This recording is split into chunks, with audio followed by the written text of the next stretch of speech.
दोस्तों trending star Khesari Lal Yadav ji का एक नए फिल्म की शूटिंग दशहरा के शुभ अवसर पर शुरू कर दी गई है अयोध्या में, जिस फिल्म का नाम है राजा राम। तो इसी फिल्म के बारे में कंप्लीट जानकारी देने वाला हूँ कि इस फिल्म का फर्स्ट लुक पोस्टर, ट्रेलर और फिल्म को आप सभी के बीच में कब तक रिलीज किया जा सकता है। तो वीडियो को पूरा देखिएगा और अगर आप सभी लोग हमारे यूट्यूब चैनल पर पहली बार आए हैं तो वीडियो को लाइक करके और चैनल को सब्सक्राइब जरूर कर दीजिए। सबसे पहले आपको बता दें कि फिल्म राजा राम, इस फिल्म के स्टार कास्ट में नजर आएंगे भोजपुरी के ट्रेंडिंग स्टार खेसारी लाल यादव, राहुल शर्मा, सपना चौहान। फिल्म के डायरेक्टर की बात करें तो इस फिल्म को डायरेक्ट कर रहे हैं पराग पाटिल, जो कि इससे पहले खेसारी लाल यादव के साथ संघर्ष, बोल राधा बोल और संघर्ष 2 जैसी बड़ी बजट की फिल्मों को डायरेक्ट कर चुके हैं। दोस्तों बताया जा रहा है कि खेसारी लाल यादव जी का ये भी फिल्म काफी ज्यादा शानदार और बहुत ही कमाल का होने वाला है, जो कि भोजपुरिया दर्शकों को ये भी फिल्म सिनेमा घरों में और टीवी पर काफी ज्यादा पसंद आएगा। तो चलिए दोस्तों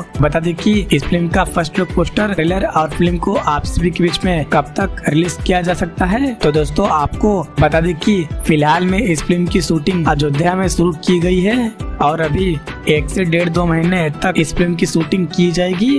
फिर जाके इस फिल्म का फर्स्ट लुक पोस्टर, ट्रेलर और फिल्म को आप सभी के बीच में रिलीज किया जा सकता है। यानी कि दोस्तों खेसारी लाल यादव जी का ये फिल्म अगले साल यानी कि साल 2024 में रामनवमी के आसपास देखने को मिल सकती है। तो दोस्तों आप सभी लोग कमेंट बॉक्स में जरूर बताइएगा कि आप सभी को खेसारी लाल यादव जी का ये फिल्म राजा राम, इस फिल्म का नाम आप सभी को कैसा लगा। और दोस्तों खेसारी लाल यादव जी का ये वीडियो पसंद आया हो तो वीडियो को लाइक करके और चैनल को सब्सक्राइब जरूर करें।